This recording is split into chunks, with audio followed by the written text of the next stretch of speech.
예, 이번 시간에는 이스라엘을 둘러싸고 있는 주변 국가들에 대해서 살펴보겠습니다.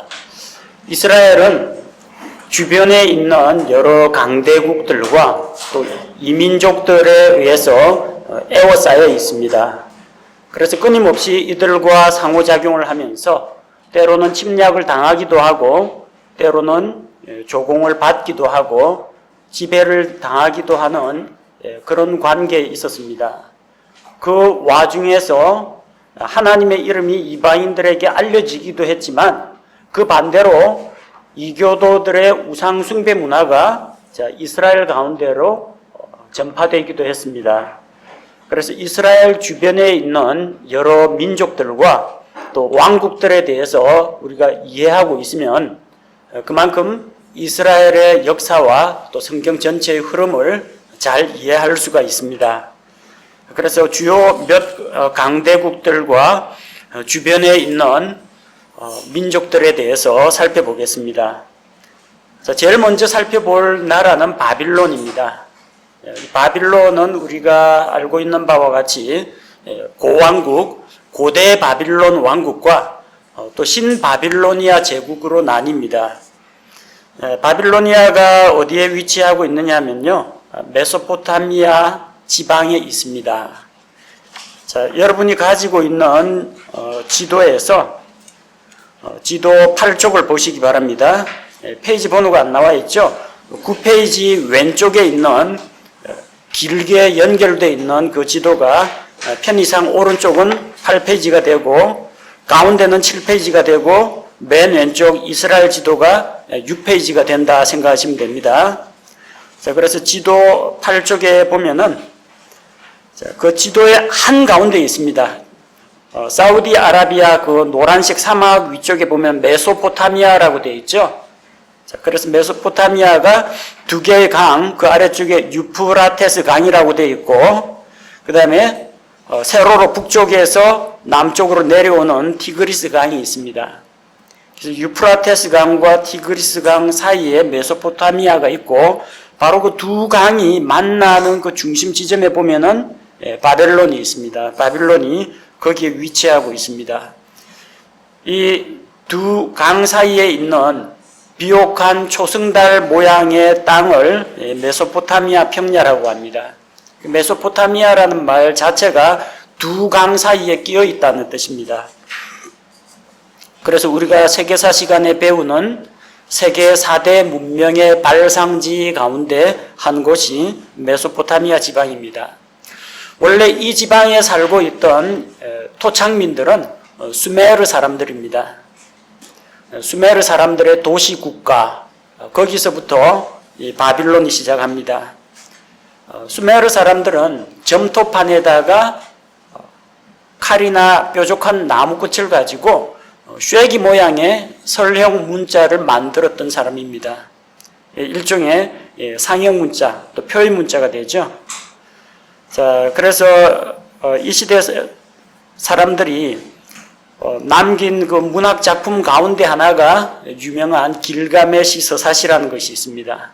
한 영웅의 일대기입니다. 괴물을 물리치고 모험의 길을 떠나는, 생명과 사망의 비밀을 찾아 떠나는 그 길가메시의 일대기에 대한 것인데, 거기에 보면은 우리 성경에 나오는, 창세기에 나오는 창조 신화가 거의 그대로 나와 있습니다. 신들 이름만 바뀌었어요. 근데 거의 창세기 1장하고 아주 유사합니다. 그럴 수밖에 없죠. 왜냐하면 이 바빌론 있는 그 지역에서 쭉 위쪽으로 올라가면 그 아라랏 산이 나옵니다. 노아의 방주가 머물렀던 그 아라랏 산에서 쭉 내려오면은 거기에 바로 바빌론이라는 국가가 있습니다. 그러니까 노아의 후손들을 통해 가지고 그들은 창조 이야기에 대해서, 하나님의 창조 이야기에 대해서 쉽게 배울 수가 있었던 거죠. 그리고 홍수 신화도 똑같습니다. 노아의 홍수 이야기에서 등장인물하고 스토리만 약간 바뀌었지 거의 그대로입니다. 자, 이런 수메르인의 도시 국가, 이것이 나중에 바빌론 왕국으로 성장합니다. 셈족 출신인 아갓 제국의 군주 사르곤이 도시 국가들을 전부 하나로 묶어가지고 고대 바빌론 왕국을 건설합니다. 그들 가운데에서 우리에게 잘 알려져 있는 사람이 함무라비라는 사람입니다. 함무라비 법전 약 BC 1750년경에 나온 것으로 추정이 되는데, 이것도 거의 같은 셈족인 이스라엘에 나오는 모세 율법하고도 거의 유사한 측면들이 많습니다. 근데 이 고대 바빌론은 BC 1595년 히타이트 족속에게 멸망을 당합니다. 그리고 북동쪽에서 온 그 카스족이 아래쪽으로 남하하면서 그 지배를 받습니다. 그래서 카사이트 왕조가 형성이 됩니다. 그러다가 약 BC 1000년경에 아시리아 제국의 병합이 되었습니다. 아시리아가 강대하면 바빌론을 견제하고 바빌론이 강해지면 아시리아를 견제하는 이 관계가 계속되었습니다. 그리고 그 이후에 아시리아 제국으로부터 독립을 하고 나서 신바빌로니아가 형성이 되는데 약 BC 625년경에 갈대아 사람 나부폴라살이 반란을 일으켜서 아시리아로부터 벗어나서 신바빌론 제국을 세우게 됩니다. 그 나부폴라살의 아들 느부갓네살 2세 때 왕국이 최고 전성기를 이루게 됩니다. 그래서 느부갓네살이 자기 왕궁 지붕을 걷다가 이 위대한 바빌론 왕국은 내 손으로 건설하였다 하고 교만하게 말할 그 당시가 가장 국력이 강성했던 그런 시기입니다. 그리고 주변에 있는 여러 민족들을 멸망시키고 병합시켰습니다. 남유다 왕국도 느부갓네살 때에 멸망했습니다. 자, 그리고 이제 아시리아가 있는데, 자, 아시리아, 여러분 지도 9페이지에 보면 아시리아라고 표기가 되어 있죠. 그리고 지도 왼쪽에 있는 8페이지에도 이제 아시리아가 있습니다. 이제 바빌론이 있는 곳에서 북서쪽으로, 비스듬히 북서쪽으로 있습니다. 처음에 이 아시리아의 수도가 아수르였습니다. 아수르라는 말은 사람 이름에서 나왔어요. 아수르. 아수르는 사람 이름입니다. 창세기 10장에 나오는 노아의 후손들 셈, 함, 야벳 그 자손들 이름에 보면은 이제 아수르라는 명칭이 나옵니다. 원래 처음에는 이제 아수르에 있었는데 나중에 수도를 니느웨로 옮겼습니다. 자, 니느웨 티그리스 강 그 위쪽에 보면은 니느웨라고 표기된 곳이 있죠. 예. 지도 8에도 나오고 지도 9에도 나옵니다. 티그리스 강, 강줄기, 그 메소포타미아 평야의 그 오른쪽에 있는 그 강, 그 북쪽으로 쭉 올라가면 니느웨가 나옵니다. 니느웨 하면 누가 생각납니까? 구약 성경 대언자 요나 이야기가 나오죠. 이스라엘의 원수국가 아시리아에 대해서 적대적인 관계인데 원수의 나라에 가서 하나님의 말씀을 선포하라는 사명을 받은 그 요나 이야기가 바로 니느웨를 배경으로 일어납니다. 약 BC 934년에서 609년 그 즈음에 신아시리아 제국이 형성이 되고 전성기 때는 바빌론과 이집트와 아르메니아, 엘람까지도 다 정복했습니다. 한 산에 두 호랑이가 있을 수 없다고 아시리아가 강대할 때는 바빌론이 위축되고 아시리아 세력이 약화되면은 또 바빌론이 강성하는 그런 관계가 계속됩니다. 특히 이제 아시리아는 이스라엘 왕국하고도 밀접한 관련이 있습니다. 북이스라엘은 거의 아시리아로부터 자주 침략을 당했습니다. 열왕기하 15장 19절에 보면은 이스라엘 왕 므나헴이 이제 아시리아 왕 불, 역사적 인물로 디글랏빌레셀 3세입니다. 그에게 조공을 바치는 이야기가 나옵니다. 포효를 풀고 군사를 물리는 조건으로 조공을 바치기로 했습니다. 그런데 이제 열왕기하 17장으로 넘어가면은 호세아라는 왕이 아시리아로부터 벗어나기 위해서 남쪽에 있는 이집트 왕국과 동맹을 맺습니다. 그리고 조공을 거부합니다. 그러니까 아시리아 왕 살마네셀 5세가 북이스라엘로 쳐들어와서 사마리아를 점령합니다. 그리고 사마리아를 함락시켜서 거기에 있던 이스라엘 사람들을 할라와 하볼과 메대, 성경에 다 기록된 도시들이고 여러분 지도책에도 나옵니다. 여러분 지도 44쪽에 보면은 나중에 이스라엘 역사에서 보겠지만 지도 44쪽에 보면은 북이스라엘 왕국의 사람들을 데려다가 어디로 데려갔는지 파란색 화살표를 따라가 보십시오. 하란, 고산, 하볼, 할라 이런 식으로 연결되어 있고 수도가 니누웨입니다. 이곳에다가 자기 왕국 곳곳에다가 이스라엘 사람들을 뿌려놨던 겁니다. 그리고 반대로 자기 왕국에 있던 사람들을 사마리아에 이주시킵니다. 그래서 민족 융합 정책을 쓰는 겁니다. 사마리아인은 그래서 혼혈 민족이 되고 남유다 왕국으로부터 유대인들로부터 멸시를 받게 됩니다. 자, 이사야 7장 1절에서 9절에 보면은 유다 왕 아하스 때에 북쪽에 있는 그 시리아와 이스라엘 연합군 때문에 이 유다 왕 아하스가 압박을 받습니다. 북이스라엘 혼자면 어떻게 상대를 할 텐데 시리아 연합군까지 같이 포함이 되어 있어요. 그래서 유다 왕국에서 자기 동족을 치기 위해서 아시리아에 사신을 보냅니다. 디글랏 빌레셀 3세에게 뇌물을 주고 북쪽 이스라엘을 좀 압박을 해달라고 청원을 넣습니다.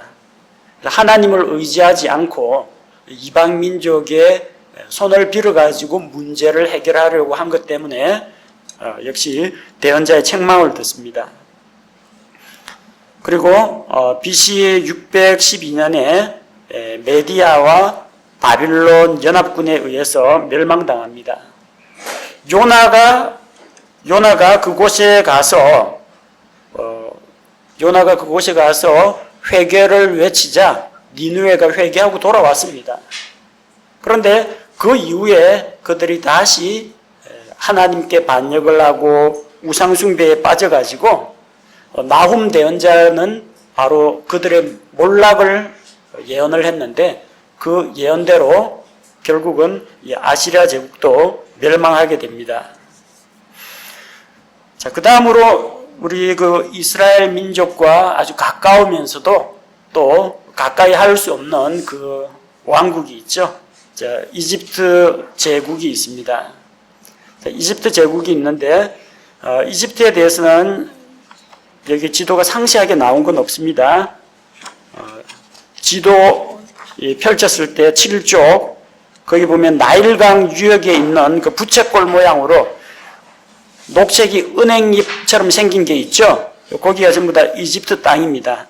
물론 그 아래쪽에 있는 사막도 이집트의 영역인데 이 녹색 지역으로 되어 있는 요것이 이제 사람들이 사는 거주지입니다. 시나이 반도를 사이에 두고 이스라엘과 이집트가 그리 멀지 않은 그런 위치에 있습니다. 다른 지도를 보시려면 지도 15쪽 출애굽과 관련된 그리고 요셉과 관련된 그 사건들 그때 이집트가 또 나오죠. 은행 이파리 모양으로 생긴 그 땅에 이집트 가나안 땅하고 왔다 갔다 하는 그 무역 교통로가 있기 때문에 자주 사람들이 왕복했습니다. 이집트라는 나라는 그 당시로는 북쪽에 있는 바빌론, 아시리아 못지않은 강대국이었습니다. 왜냐하면 인구가 많고 물산이 풍부하고 또 기후도 온화하기 때문입니다. 아프리카의 그 북쪽에 있고 나일강 유역에 왕국이 건설되어 있습니다. 그리고 이 이집트를 구성한 사람들은 이제 함의 아들 미스라임의 후손들입니다. 이집트 사람이라고 부르거나 미스라임이라고 부르거나 똑같습니다. 창세기 50장 11절을 보면요. 창세기 50장 11절에서 이집트 사람들이 올라와가지고 크게 통곡하는 것을 보고 뭐라고 불렀어요? 창세기 50장 11절에 그 이집트 사람들이 통곡을 했는데 그곳의 이름을 아벨 미스라임이라고 합니다. 그게 무슨 뜻이냐면요, 이집트 사람들의 슬픈 애곡이라는 겁니다. 요셉이 자기 아버지 야곱의 장례식을 치르느라고 이집트에서 사람들을 데리고 올라와가지고 성대하게 장례식을 치렀어요. 다 이집트 복장하고 있죠. 요셉도 이집트 총리 대신이니까 그런 복장을 하고 수많은 사람들이 와가지고 막 울고 그렇게 장례식을 치르니까 그걸 가리켜서 아벨 미스라임, 이집트인들의 애곡이라는 겁니다. 이집트 사람이라고 했는데 명칭은 미스라임이라고 하죠. 미스라임 족속이 이집트를 이루고 있는 그 주요 민족이기 때문입니다. 그들의 후손입니다. 이 이집트는 정기적으로 나일강이 범람을 합니다. 강이 범람하면 뭐 홍수가 나지 않겠느냐 하는데 이집트에는 그 기하학과, 토목학, 측량술, 이 수학이 아주 발달해 있습니다. 천체 움직임도 관측을 하고 피라미드 같은 것도 건설을 하고 댐을 쌓으려면요, 측량 기술을 하고 토목공학이 아주 발달해야 됩니다. 그렇기 때문에 이 나일강이 범람하는 시기를 정확하게 예측을 합니다. 이 나일강이 범람하면 강 밑바닥에 있던 그런 찌꺼기나 토사들이 주변에 있는 강 주변에 다 쌓이게 됩니다. 아주 비옥한 땅이 됩니다. 낙동강 하구에 이렇게 델타 지역, 삼각주 평야가 형성되는 것처럼 이 부채꼴 모양으로 펼쳐져 있는 이 나일강 유역이 아주 비옥한 땅입니다. 자, 그래서 수자원 풍부하고 날씨 따뜻하고 비옥한 토양에서 수많은 농작물이 생산됩니다. 그리고 가축들을 먹일 만한 풀이 있습니다. 그렇기 때문에 이집트에는 흉년 드는 일이 상당히 드물어요. 흉년이 들었다면 그야말로 대재앙입니다. 이 이집트 사람들은 그래서 이 자연을 다스리는 어떤 힘 같은 것들을 숭배하기 시작했습니다. 하늘에 있는 해와 달과 별과 강의 신, 가축의 신, 심지어는 뭐 딱정벌레 신까지 온갖 신들을 섬깁니다. 주신이 이제 태양신을 섬기는데 태양신을 비롯해서 여러 가지 수많은 신들의 국가입니다. 그 중에서 이집트의 왕은 파라오라고 불렸습니다. 태양의 아들이라는 뜻입니다. 약 BC 1700년에서 BC 1580년 사이에는 셈족 계열의 힉소스 민족이 쳐들어옵니다. 원래 그 땅을 이루고 있는 사람들은 함의 아들 미스라임의 후손들, 함 족속입니다. 함 족속인데 이 힉소스 민족은 셈족이거든요. 셈족인 힉소스 민족은 우리나라 동이족하고 똑같습니다. 말 타고 활 쏘고 이걸 아주 잘합니다. 당시에 이집트에는 기마 부대가 없었어요. 전차 부대가 없었어요. 근데 힉소스 민족은 말과 병거, 말이 끄는 병거에서 한 사람은 말을 몰고 안에 있는 사람들 활을 쏘거나 창을 던지는 이런 전술이 아주 발달했습니다. 이집트의 그 보병들이 맥없이 다 무릎을 꿇고 이집트가 한동안은 이 셈족인 힉소스 왕가의 지배를 받았습니다. 요셉이 이집트로 내려갔을 때 이집트 왕이 그 요셉을 그렇게 우대해 줬던 이유가 그 당시 왕가가 힉소스 왕가이기 때문입니다. 이제 함족, 이민족을 지금 셈족이 장악하고 있어요. 근데 명석하고 하나님의 지혜가 함께 있는 셈족 계열의 요셉과 요셉 일가가 온다고 하니까 파라오가 아주 반갑게 맞아주고 이스라엘을 우대합니다. 고센 땅을 내어줍니다. 그런데 출애굽기 1장 8절에 보면은 요셉을 알지 못하는 새 왕이 일어났다 그러죠. 이스라엘 그 민족 가운데에서 요셉이라는 사람은 이집트 사람들에게 아주 널리 알려져 있습니다. 7년간의 흉년으로부터 자기들을 구제해 준 생명의 은인입니다. 그리고 지혜로 이집트 전역을 통치하던 최고 총리 대신입니다. 모를 리가 없죠. 다음 대왕이 일어나도 자기 나라 역사를 배우는데 요셉을 모를 리가 없습니다. 요셉을 알지 못한다는 것은 인정 안 한다는 이야기입니다. 왜냐하면 이때 왕조가 바뀌었기 때문입니다. 함족의 아모시스가 힉소스를 내쫓았습니다. 그래서 다시 이집트 제18왕조를 세우고 셈족에게 그동안에 억눌렸던 그 복수를 하기 위해서 히브리 민족을 압박합니다. 그래서 그들을 그 땅에 묶어두고 노예로 부립니다. 근데 그 가운데에서 지도자 모세가 나와서 이집트 땅으로부터 탈출을 하죠. 출애굽기 2장 5절에서 10절에 보면 그 파라오의 딸 이야기가 나옵니다. 하트셉수트라는 파라오의 딸이 강에 나왔다가 그 갈대 상자에 담겨 있는 히브리 사람의 아이를 건져가지고 자기 왕궁으로 데리고 가서 다른 왕자들하고 같이 교육을 받게 하죠. 공주가 뭔 그런 힘이 있느냐. 왕이 히브리 사내 아이는 다 죽이라고 했는데 공주가 무슨 권한으로 그러느냐. 근데 이 공주가 대단한 사람입니다. 중국으로 치면 첩천무후급에 해당하는 사람입니다. 절대 권력자예요. 왜냐하면은 그 당시에 투트모스 1세라는 이집트의 왕이 있습니다. 그 왕이 사남매를 두었어요. 사남매를 뒀는데 아들이 셋 다 전부 다 어려서 죽습니다.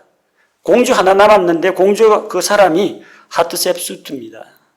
왜 이집트 왕가에서 이런 그 비실비실하는 사람들이 많고 빨리 죽고 이런 사람들이 많으냐면 왕가의 혈통을 보존하기 위해서 근친혼을 합니다.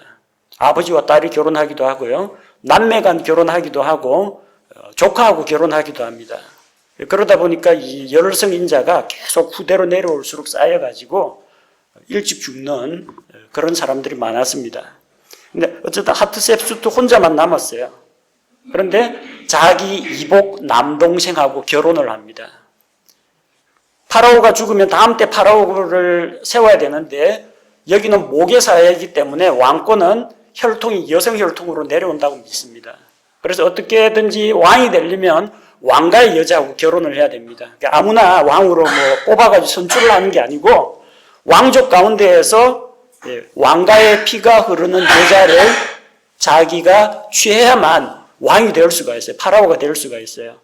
그래서 이 하트셉수트가 자기 이복 남동생 투트모스 2세하고 결혼을 합니다. 이 투트모스 2세가 아주 병약한 사람이라서 거의 병상에 있다가 간 사람입니다. 그동안에 이 하트셉수트는 남편의 이름을 빌어가지고 자기가 섭정을 합니다. 남편을 허수아비 왕으로 세워놓고 섭정을 합니다. 그리고 자기 딸 네페르라를 자기 또 이복 조카하고 결혼을 시킵니다. 이 이복 조카가 투트모스 3세인데 이 투트모스 3세가 파라오가 되려면 하트셉수트가 지정하는 왕가의 여자, 그녀의 딸하고 결혼을 해야만 왕위를 받을 수가 있습니다. 근데 그 당시에 이 하트셉수트가 섭정을 할 때 투트모스 3세 나이가 6살입니다. 그러니까 아무것도 모르죠? 그러니까 시키는 대로 다 할 수밖에 없는 겁니다. 이 이집트 안에서 하트셉수트 공주라고 하지만 사실상 여왕입니다. 비위를 건드릴 사람이 아무도 없어요. 그래서 모세를 데려와도 아무런 말을 못하는데 나중에 이 투트모스 3세가 좀 자라가지고 모세를 견제를 합니다. 하트셉수트 여왕도 언젠가는 이게 자기 조카가 치고 올라올 걸 알거든요. 그래서 이제 모세를 키워가지고 자기가 데리고 온 견제 세력으로 놔뒀는데 모세가 한 가지 실수를 하죠. 이집트 노예 감독관을 죽입니다. 그리고 투트모스 3세가 그 당시 하트셉수트 여왕하고 이게 경쟁 관계에 있던 그런 시기입니다. 여왕 세력이 약해지고 이 투트모스 3세가 이제 20대, 30대 올라오다 보니까 주변에 자기를 지지하는 신하들이 또 많이 있거든요. 한번 이제 섭정에서 탈출해 보려고 하는데 마침 그 여왕 계열의 사람인 모세가 살인 사건을 저지르자 살인자로 지명수배를 해버립니다. 사실 이집트 왕위 계승 후보자가 사람 한 명 죽였다고, 그것도 이집트 공무원 하나 죽였다고 처벌을 받거나 그러진 않습니다. 왜 그러느냐? 투트모스 3세가 모세를 내쫓아야만 저 여왕에게 빼앗긴 자기 권력을 차지할 수 있기 때문입니다. 그래서 모세가 미디안 광야로 도망가게 된 거죠. 그래서 그 투트모스 3세 죽을 때까지 안 들어옵니다. 하나님께서 호렙산에서 이집트로 내려가라. 내 생명을 찾던 자들이 다 죽었다. 투트모스 3세가 죽었다는 이야기입니다. 그가 내려갔을 때 이집트에 10가지 재앙을 내릴 때는 왕이 바뀌어 있었어요. 그 왕이 아멘호텝 2세 때입니다. 자, 그래서 유월절 어린 양의 피로 이집트에서 탈출한 다음에는 너희가 다시는 그 용광로와 같은, 쇠 용광로와 같은 이집트로 돌아가지 말라. 거기에서 온갖 안 좋은 우상숭배라든지 그 안 좋은 문화들, 하나님 대적하는 사상들을 배워왔고, 또 너희를 압제하던 그런 민족이니까 다시 그 굴레로 돌아가지 말라고 하나님께서 엄히 명하십니다. 신명기 17장 16절에 보면 너희가 이후로는 그 길로 다시는 돌아가지 말라고 하셨고, 이스라엘이 저 북쪽에서 아시리아나 바빌론 침략을 받을 때마다 강대국이 뭐가 있어요? 북쪽 세력 견제하려면 남쪽, 우리 밀리면 너 이집트까지 함락된다. 그러니까 군사를 빌려달라. 이집트에 자주 손을 내밀었습니다. 어리석게도 솔로몬은 파라오의 딸을 아내로 맞이했고, 그 이후로 외적의 침입을 당할 때 하나님께 구하고 도움을 요청하지 않고 이집트에 손을 내민 적이 많습니다. 그러나 주께서는 도움을 구하러 이집트로 내려가는 자들에게 화가 있을지어다. 그렇게 말씀하면서 이집트를 경계하라고 하셨습니다. 자, 성경에서 그다지 자주 등장하진 않는데 역사적으로 아주 강대한 왕국이 있습니다. 히타이트입니다. 히타이트 하면 여러분한테 세계사 시간에 세계 최초의 철기 문명 히타이트 들어봤죠? 성경에는 헷 족속이라고 나옵니다. 근데 그 히타이트하고 이 헷하고는 조금 달라요. 가나안 땅에 있는 헷 족속은 저 북쪽에 있는 히타이트 왕국의 후손들입니다. 같은 민족이긴 한데 그 헷하고 저 북쪽에 있는 헷하고 헷갈리면 안 됩니다. 그러니까 함의 손자 가나안의 아들이 그 헷인데 그로부터 헷 족속이 나왔습니다. 함 족속입니다. 지도 8쪽에 보면은 지도 8쪽은 저 빨간 글씨로 되어 있는 것은 현대식 이름입니다. 8쪽 왼쪽에 보면은 흑해바다 앞쪽에 혹처럼 쭉 튀어나온 게 있죠. 갈라디아 지방의 터키 보이죠? 터키. 예, 터키 오른쪽에 보니까 하투사라고 보이죠? 이 지역이 헷 족속입니다. 여기뿐만 아니라 터키와 갑바도기아와 그 오른쪽으로 다 히타이트 족속의 땅입니다. 소아시아 북쪽에 있습니다. 원래 수도는 아르메니아 지방에 있는 하투사스, 지금의 하투사입니다. 그쪽에 있습니다.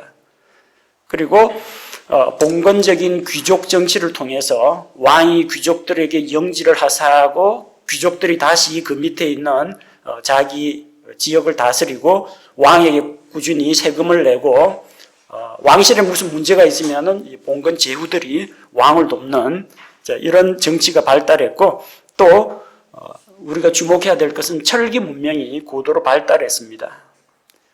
그 당시에는 이집트와 못지않게 강대한 왕국으로 꼽혔습니다. 그래서 헷, 시리아, 이집트, 이게 그 당시의 강대국입니다. 열왕기상 10장 29절에 보면은 솔로몬이 헷 족속의 왕들과, 이 가나안 땅에 있는 헷 족속 아닙니다. 가나안 땅에 있는 헷 족속은 요수아 때 이미 다 몰락했습니다. 저 북쪽에 있는 그 가나안의 헷 족속의 원조격인 그 히타이트를 이야기합니다. 헷 족속의 왕들과 시리아의 왕들에게 이집트의 말과 병거를 가지고 왔습니다. 중개 무역을 했다는 겁니다. 자, 북쪽에 있는 시리아 그리고 헷 족속은 이집트하고 대결 관계입니다. 가운데 뭐가 끼었어요? 이스라엘이 끼어 있습니다. 그러니까 저 북쪽에다가 말이나 병거나 이거 팔려고 하겠어요? 적국에 무기 수출을 하려고 하겠어요? 이집트가 헷 족속한테 무기를 안 팔려고 합니다. 이스라엘이 사겠다고 하면 팝니다. 자기들한테 해가 되지 않고 파라오의 딸이 그쪽에 시집가 있기 때문에. 그래서 이집트에서 그렇게 말과 병거를 사가지고 저 북쪽에 있는 이집트의 적성 국가인 그쪽에다 중개 무역을 한 겁니다. 그거 가지고 돈 많이 벌었습니다. 저 북쪽에서는 말 키우기 힘들거든요. 이집트의 비옥한 초장에서 훌륭한 왕들, 훌륭한 말들, 그리고 병거들 이런 것들을 다 수입해다가 중개 무역을 한 겁니다.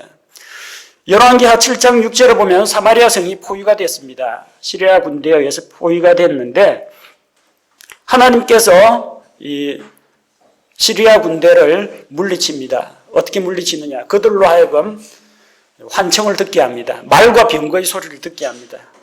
그래서 사마리아 성에 있던 그 나병 환자 4사람이 나가보니까 시리아 군대 다 물러가고 없는 거예요. 먹을 거 구하러 시리아 군대에 항복하면은 먹여주겠지 생각하고 나갔는데 군대는 간 곳이 없어요.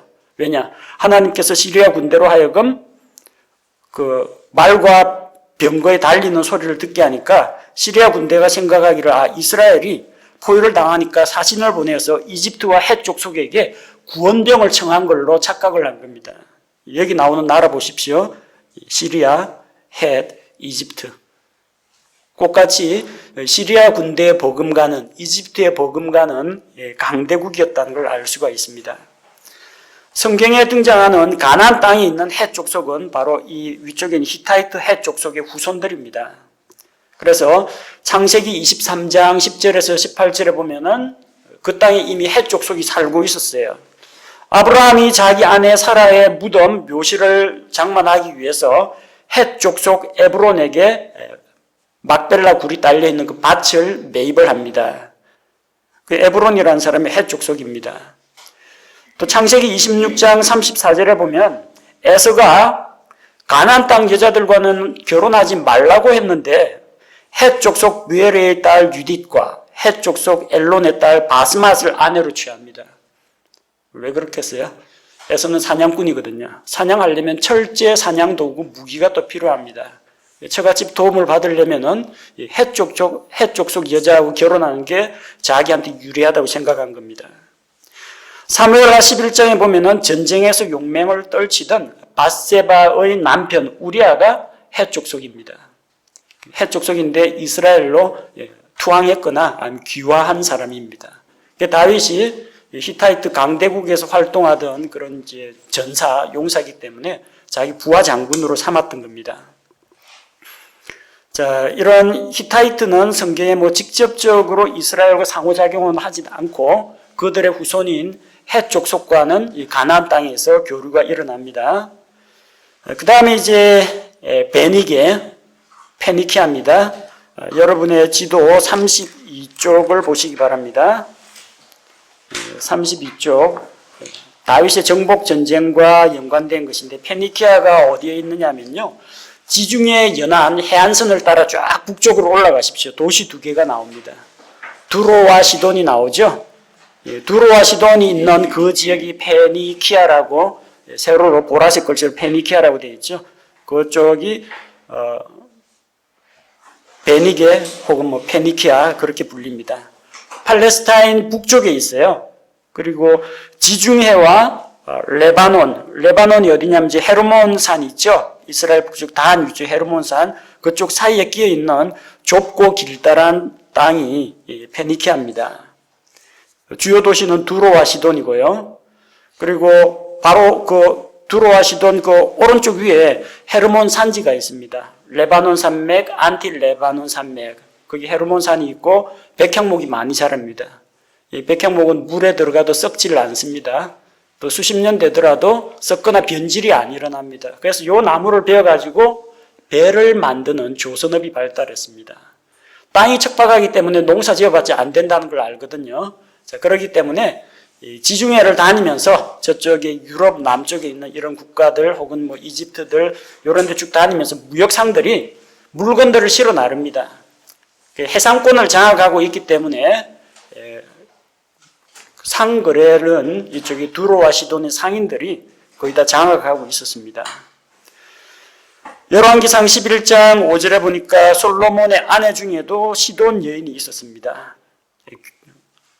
거래를 위해서 왕가의 여식들을 이제 데리고 와서 자기 아내나 첩으로 삼는 겁니다. 시돈 여인이 자기 지방에서 섬기던 그 아스타롯 여신을 들여옵니다. 이스라엘의 우상숭배를 도입하는 또 계기가 되죠. 열왕기상 16장 31절 엘리야 당시에 아합은 시돈의 왕 엣바알의 딸 이세벨을 아내로 맞이해서 바알 숭배가 이스라엘에 퍼지게 됩니다. 해상 무역을 하다 보니까 뱃사람들은 특별히 또 우상숭배가 또 심합니다. 자기들의 안전을 지켜줄 이런 신들을 여럿 만들고 또 숭배를 합니다. 또 그런 신들의 노여움을 달래기 위해서 희생제물도 바치고 사람도 신들에게 바치는 그런 인신공양 이런 풍습들도 여기에서 나온 겁니다. 좀 긍정적으로 이스라엘과 우호적인 관계를 맺었던 때가 열왕기상 5장에 보면은 솔로몬이 성전을 건축할 때 두로 왕 히람에게 도움을 요청합니다. 성전을 짓는데 우수한 나무가 필요합니다. 백향목이 필요하다고 성전을 건축하는데 필요한 목재를 달라고 합니다. 이 두로와 시돈 사람들은 벌목을 아주 잘합니다.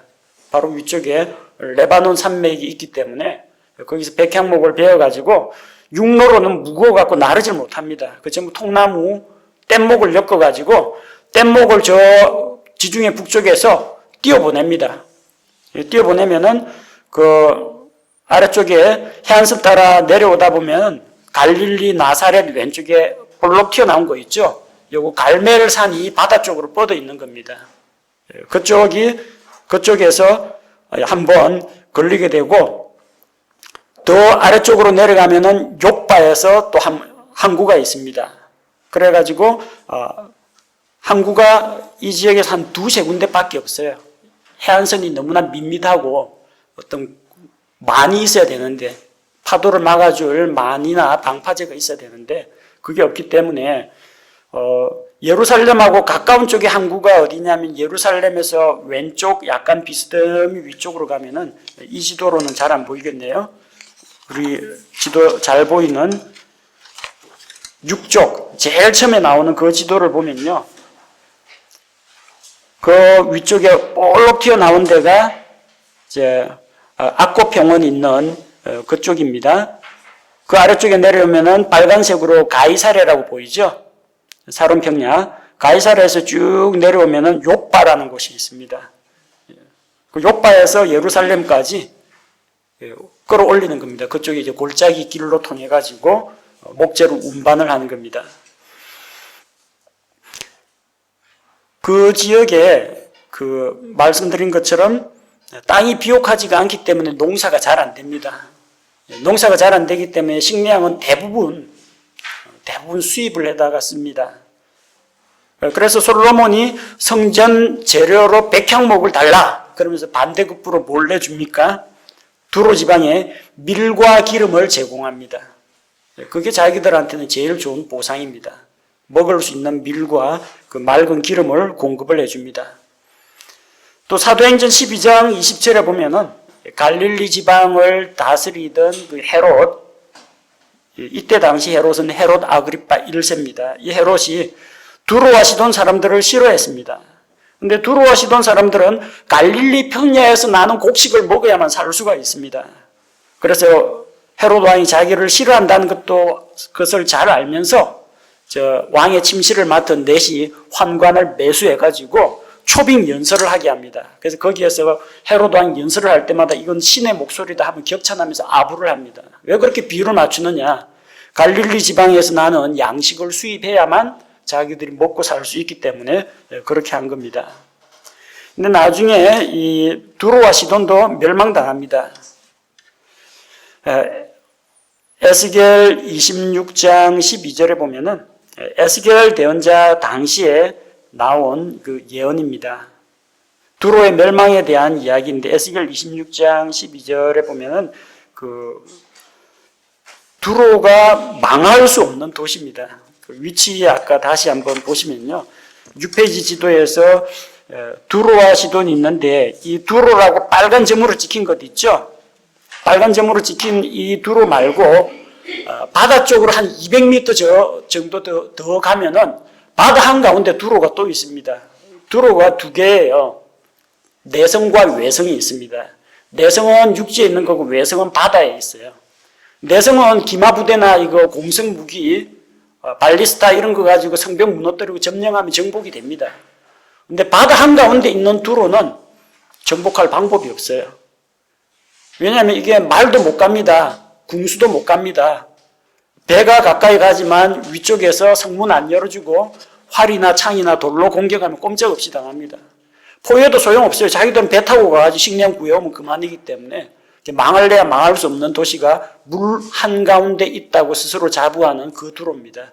물 한가운데 있는 두로가 두로 외성이고 육지에 두로 내성이 있어요. 근데 어떻게 함락당하냐? 나중에 알렉산더 대왕에게 멸망을 당합니다.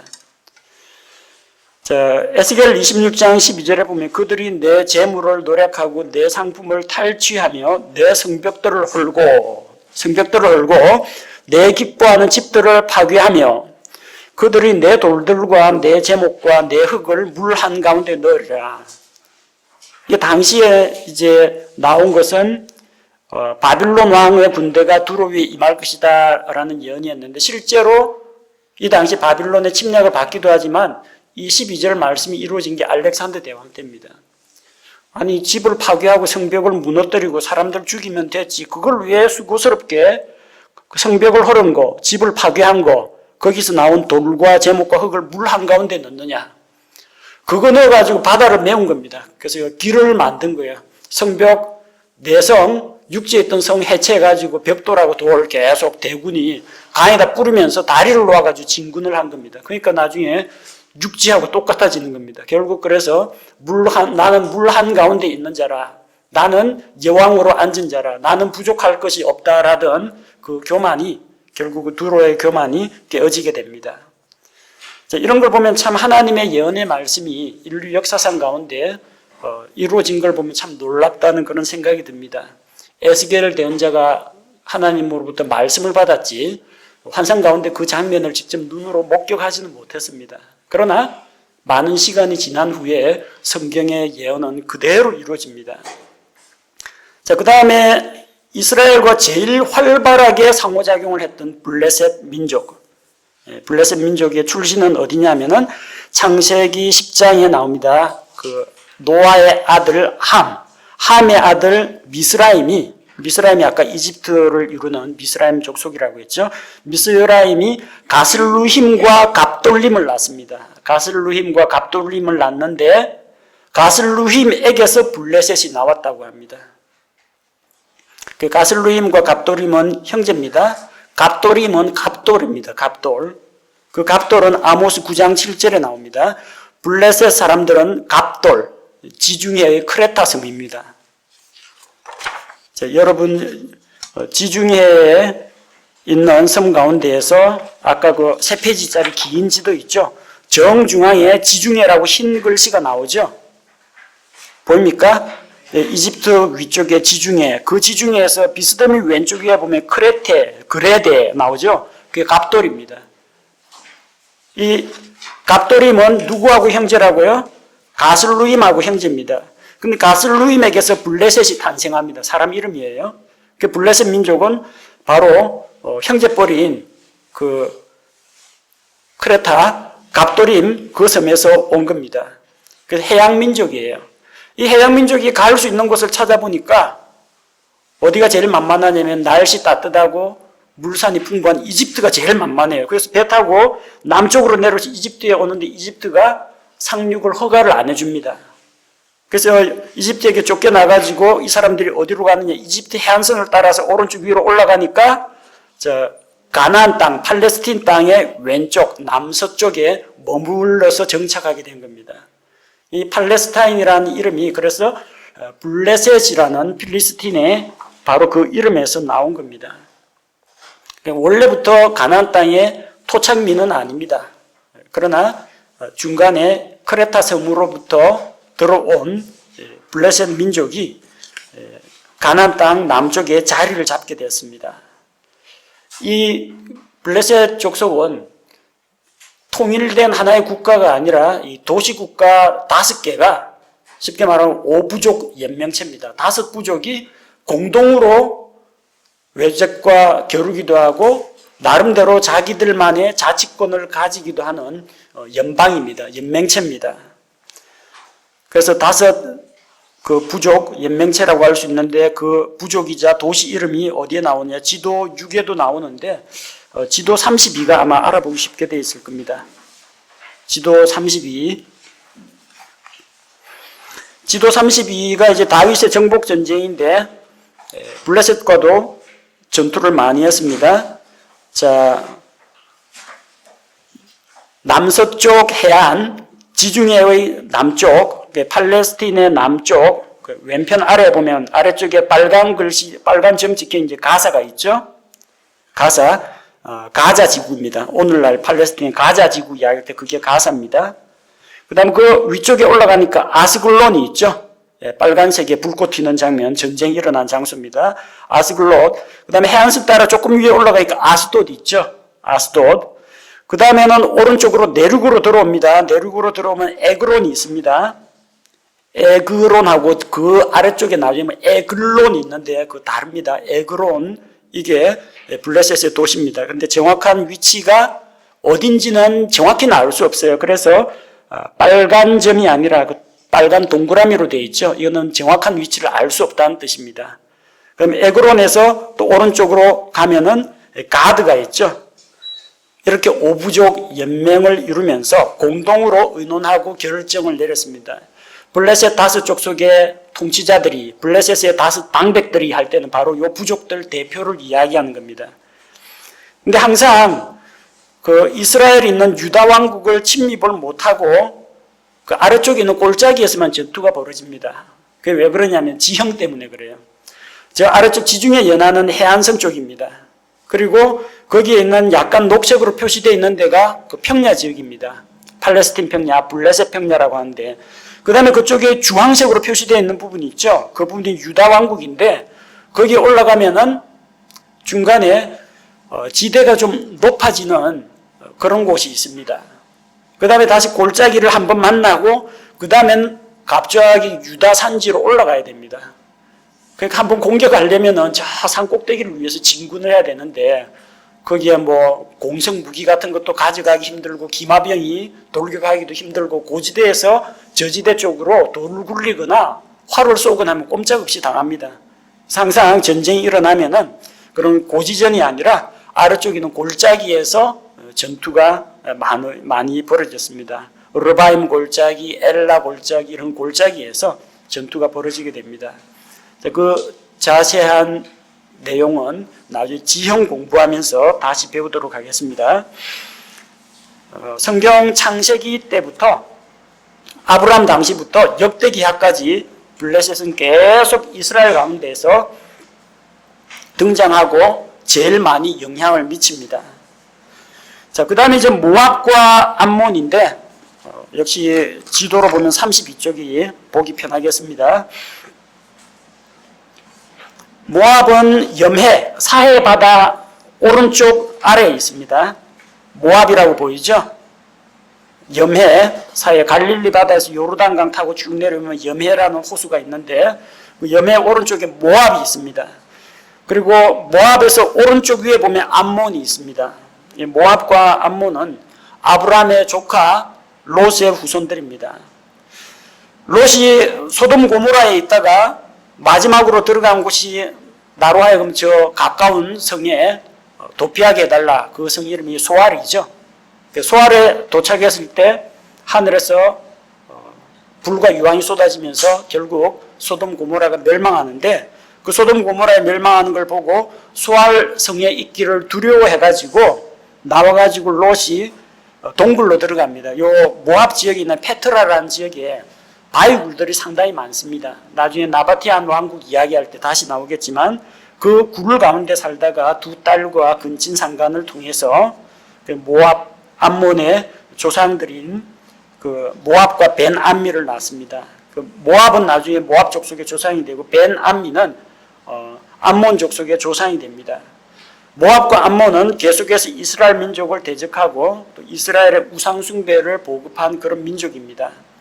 똑같이 아브라함과 같이 갈대아 우르에서 떠나왔지만 믿음을 따라서 가나안 땅에 약속을 붙잡고 온 아브라함은 약속의 계승자가 되었지만 그의 조카 롯은 아브라함만 보고 사람 보고 따라왔다가 아브라함하고 사이가 안 좋아지니까 소돔 고모라로 내려가서 결국 죄를 짓고 그 후손들이 아브라함의 후손들 믿음의 자손들과 대적을 하게 된 겁니다. 그래서 사이가 형제 국가라고 할 수는 있지만 사이가 안 좋습니다. 민수기 22장 2절에서 6절에 보면 모압 왕 발락이 저 멀리 메소포타미아의 부돌 지방에 있는 발라암 대언자를 고용해서 이스라엘을 저주하려고 합니다. 그리고 열왕기상 11장 33절에 보면 이스라엘 백성이 이제 모압 족속의 시인 그모스, 암몬 자손의 시인 밀곰에게 경배합니다. 솔로몬이 모압하고 암몬에서 여자들을 데려와서 자기들의 왕비로 혹은 비빈으로 삼았기 때문입니다. 단 이들 가운데에서도 모압 여자, 모압의 과부 룻은 믿음으로 자기 시어머니를 따라 베들레헴으로 건너와서 메시아의 조상이 되기도 합니다. 그 다음 지도 32쪽을 계속 보겠습니다. 에돔 위치 찾기 좋죠. 사해 바다 염해 아래쪽에 보면은 남단 지역에 에돔이 있습니다. 에돔은 창세기 25장 30절에 보면은 이제 에서의 별명입니다. 그 에서는 태어났을 때 온몸이 붉고 몸에 털이 많이 나 있었다. 그렇게 기록되어 있죠. 붉다라는 그런 뜻에서 에서. 그리고 동생 야곱에게서 팥죽과 빵을 얻어먹고 장자권을 넘기죠. 붉은 팥추로 쏜 그 죽을 얻어먹고 역시 또 에돔이라는 별명이 붙습니다. 에서의 후손들은 다른 말로 에돔 민족이라고도 부릅니다. 신명기 2장 22절에 보면은 에서 자손이 이삭이 죽은 다음에 야곱과 에서가 서로 갈라집니다. 야곱이 장자권을 받았기 때문에 그 땅을 차지하고 에서는 떠납니다. 떠나서 저 남쪽에 있는 척박한 땅으로 내려오는데 그 지도에 나오는 에돔 그 지역에 세일산이 있습니다. 원래 세일산의 거주민들은 호리 족속이라는 원주민들입니다. 근데 호리 족속을 다 쫓아내고 자기들이 그 땅을 차지했습니다. 성경에서 세일산 족속 혹은 에서 족속, 에돔 족속 같은 말입니다. 바빌론 포로 시절에 에돔 사람들이 유다 남쪽을 차지합니다. 유다 왕국이 바빌론에 의해서 다 멸망당하고 살아남은 자들은 바빌론으로 포로로 사로잡혀 갔습니다. 유다 땅이 황폐하게 버려지죠. 그러니까 그 유다 지방의 남쪽 땅을 에돔 사람들이 차지하고 에돔 사람의 땅이다 해서 이두메라고 부릅니다. 근데 나중에 나바티안 왕국에 의해서 이 이두메 족속이 쫓겨납니다. 그리고 신구약 중간기에 들어와서 요한 히르카누스 1세가 이두메를 하스모니안 왕가로 통합하고 사람들을 유대교로 개종시킵니다. 그 에돔 사람들을 강제로 할례를 받게 만들어가지고 유대화시킵니다. 그래서 에돔 사람이면서 강제 할례 받고 유대인이 된 사람이 바로 헤롯 왕입니다. 그 사분영주 헤롯은 혈통상으로는 에돔 사람이고 그리고 유대교로 기화했기 때문에 유대인이라고 할 수가 있습니다. 로마 제국이 이것을 알고 똑같은 유다 사람을 사분영주로 세우면 반란이 일어날 것 같으니까 오랑캐를 제압한다 해서 유대인들이 미워하는 그 에돔 출신인 헤롯을 분봉왕 사분영주로 내세워가지고 간접적으로 갈릴리 지방을 통치하게 맡겼습니다. 자, 이런 이스라엘 주변에 있는 여러 강대국과 이방 민족들과의 그 역학 관계를 잘 이해를 하면요, 성경에 일어나는 각종 전쟁이라든지 아니면은 외교적인 관계라든지 또 이스라엘 민족과 주변 민족 사이의 어떤 갈등과 이방 민족에게서 우상 숭배가 전래되는 과정 같은 것들이 보다 쉽게 이해가 될 수 있을 겁니다.